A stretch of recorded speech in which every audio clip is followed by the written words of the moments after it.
आइए प्रार्थना करते हैं। स्वर्ग और पृथ्वी की सृजनहार पिता, इस मौका के लिए धन्यवाद देते हैं कि आपके पवित्र और सत्य वचन को सीखने जा रहे हैं। हमें समझने के लिए बुद्धि दे, यीशु के नाम से मांगते हैं, आमीन। जय मसीह की दोस्तों, आज का विषय है परमेश्वर के साथ सहकारी बनने का सौभाग्य। परमेश्वर अपने काम को संभालने के लिए मनुष्य पर निर्भर नहीं करता। वह अपने खजाने को भरपूर रखने के लिए धन सीधे स्वर्ग से भेज देता। यदि पूर्व दृष्टि से उसने इसे मनुष्य के लिए अति उत्तम समझा होता, वह इसी युक्ति निकाल सकता जिसके द्वारा सत्य के प्रचार करने के हेतु स्वर्गदूत जगत में भेजे जा सकते। वह सत्य को आशीषों ही पर लिख डालता और उसके द्वारा अपनी मांगों को जीवित अक्षरों में जगत पर घोषित करता। परमेश्वर किसी व्यक्ति के सोना चांदी पर आश्रय नहीं रखता।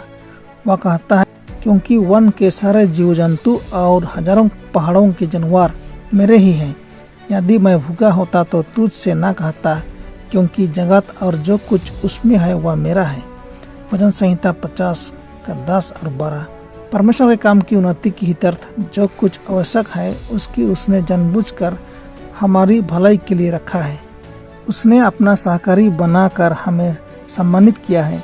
परमेश्वर ने ऐसा ठहराया है कि मानव के सहयोग की आवश्यकता पड़े कि वे अपनी दयाशीलता को व्यवहार में लाते रहें।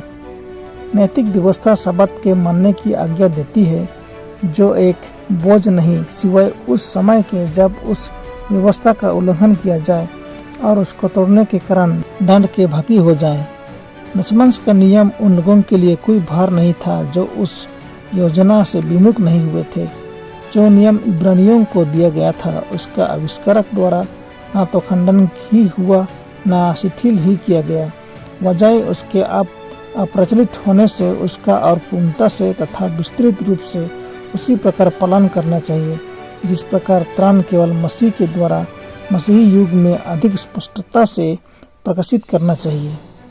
मसीह की मृत्यु के बाद जब सुसमाचार फैलने लगी तो युद्ध को प्रचलित रखने के लिए बड़े बड़े सामान की आवश्यकता हुई।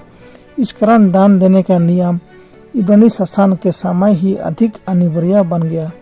आज परमेश्वर उनसे भी बड़े बड़े दानों की मांग करता है, काम की नहीं जो दुनिया के किसी काल में लिए गए हो। मसीह ने जो सिद्धांत कायम किया सो यह है कि हमारे दान व भेंट उस प्रकाश तथा उन वरदानों के अनुसार हों जो हमने प्राप्त किए हैं। उसने कहा है, जिससे अधिक दिया गया है उसे अधिक मांगा जाएगा। लूका 12 का 48। परमेश्वर के वचन से एक मशाल तेजी के साथ चमक रही है। अतः अब खोए हुए अवसरों की ओर से जागृति होनी चाहिए। जब सब लोग परमेश्वर का हक दशमांश और भेंटों को अदा करने में विशेषज्ञ होंगे तो लोगों के लिए इस समय के संदेश सुनने की राह खुल जाएंगी। यदि परमेश्वर के लोगों के हृदय मसीह के प्रेम से भरे होते, यदि प्रत्येक मंडली का सदस्य आत्मा बलिदान की भावना से पूर्ण रीति से प्रभावित होता, यदि सबके सब अधिपति पूर्ण उत्साह प्रकट करते तो मिशन के काम के लिए स्वदेश में हो या विदेश में धन की कोई कमी न होती। हमारी पूंजी में कई गुना वृद्धि होती। उपयोगिता के हजारों द्वार खुल जाते और प्रवेश करने को आमंत्रण मिलता। यदि परमेश्वर के मनोरथ का उसके लोगों द्वारा संसार को दया का संदेश पहुंचाने में पालन किया जाता तो मसीह का भी की पृथ्वी पर आ गया होता।